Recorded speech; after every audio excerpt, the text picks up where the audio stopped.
Hello. Hey, what's up? All right. So our topic is obviously animosity between social groups on campus. Mm-hmm. Do you guys think that there's animosity? Oh, of course, yeah. I can't say the F word on this. But yeah, I completely agree that there's a animosity on campus. At least for me, I don't know about you two, but people don't want to invite me to do things because I'm not part of their clique or group on campus here. Mm-hmm. I definitely see the same thing. I was a part of one of the groups that I believe we'll be discussing later, and I definitely feel like I treated others that way unintentionally, just being part of that kind of institutionalized way of thinking, I suppose.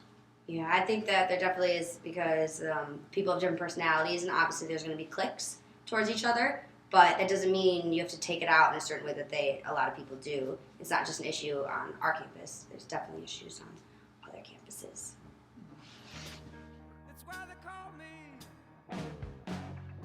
Like Crane, the frats, sororities, sport teams. The general public, I guess you could say. You could even get into smaller subcultures like humans versus zombies people. Oh my god, I hate those people. No. I hate those people so much. You just got the whole every humans versus zombies person in our class, and you're. No, they I hate those people. I kid you not. Last semester they played, I was just going through the union and one of them just bumped into me, type of thing. And they didn't even say sorry. And I was just like, "Excuse you." Social animosity between groups on here. So is there social animosity between these groups? Because they're different cliques of people. So they're going to obviously be like some question between those groups, like, oh, they're a little weird, or oh, I don't really like them that much. However, like they said, animosity is like brewing between them. So now maybe like the sports team won't be very nice to the Cranies. The Cranies aren't going to be very nice to the sports teams or the Greeks. And I think it all comes down to really nothing more than the unknown. People don't like people because of what they don't know about them. And when in reality, if you were to meet these people in any other thing outside of their uniform or their letters or their, without their instrument, you would love to hang out with them. Like, you would want to be boys. They don't give them a chance. Yeah. So it's not very fair. It's just in human nature, though, to do that. So we have to figure out a way to break that down. Factual.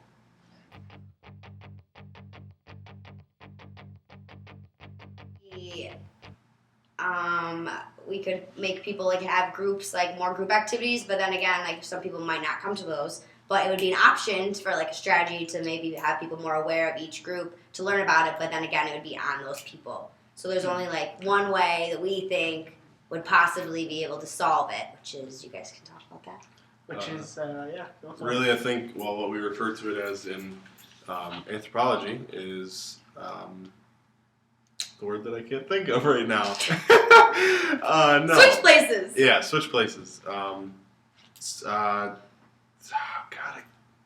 Yes, to switch places with one another. So, say for example, one of the people from Crane would switch places with one of the hockey team players, and one of the hockey team players could switch places with a frat or sorority. Participant observation, that's what it's called. There you That's go. where you actually indulge in like each person's culture, so you can truly get a sense of what their what their everyday life is. So they're not putting on a different front for you when they're studying. You're actually living the life, so you can fully understand. And the only way this would work is if it went from like the highest, like the dean made it a rule that in order to even have these social groups exist, you needed to rotate people into the switching places. That way everybody gets to do it, and that's like the most way you could bring down animosity because everyone's going to be in that person's shoes. And then once it's been taught over an extended period of time, you'll become kind of self-accountable, so they won't have to, like, it would be tough to introduce at first because most people would probably think it was stupid, but once it had been passed down a few generations, just be second nature. Yeah, like it would just be like, oh, this is something that we just do. Mm-hmm. The best part is it doesn't cost anything. Exactly. Yeah, it wouldn't cost anything. And that's the only way you could have the social groups is if that rule was implemented. That way nobody could just blow it off.